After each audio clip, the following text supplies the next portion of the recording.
Nahinto rin po ba yung aganan? Yes. Pinahinto nyo rin po ba? Yes, I was the one who stopped it po. When I came in, it's ongoing, but when that Ungka problem, ay na-discover na po yung problem sa Ungka Flyover.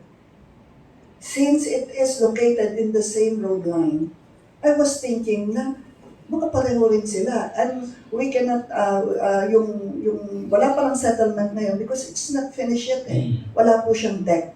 Walang load. So, and then there was this request by the employees in the region before I came in to change the design of a girder, I think, and the girder because it is 50 meters, masyado yatang mahaba. Yung design niya, parang sobrang haba na they find it, hindi sila komportable with the design. So with that in mind, sabi ko, sabay ko na rin itong aganan. And then, I asked the central office, together with that Ungka, to make a review of that aganan. Although wala namang problema, to make a review of the design of that aganan. And then they replied to me, if you believe na tama yung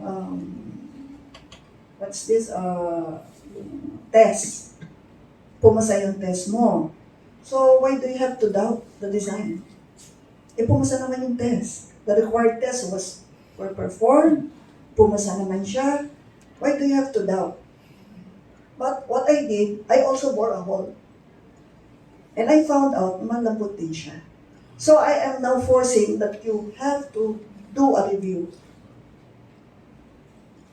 on the design of that page. So, hindi pa lang masyadong naano ngayon kasi sunod-sunod din, gusto pa nilang i-solve itong Ungka.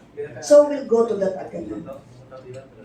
Magkano po yung ma'am, yung budget mo doon sa Ungka? Sa aganan. Magkano po yung budget doon sa aganan?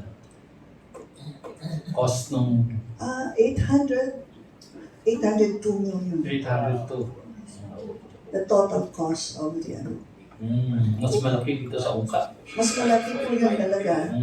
At saka iba po ang design yun. If you can observe, di ba po, naghiwalay. And then it passed through a river. Yeah, may river doon. So, the more that I have to doubt. Yes. So, I do not just act without any basis kasi I might look stupid. Yes. Tama. Kasi, in fairness to the department po, they don't just fund anything na unreasonable. So I have to support it with documents.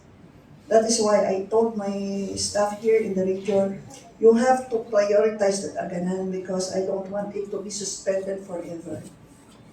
But I cannot also fast track the implementation if I have doubts. After all, I will be accountable. They started it.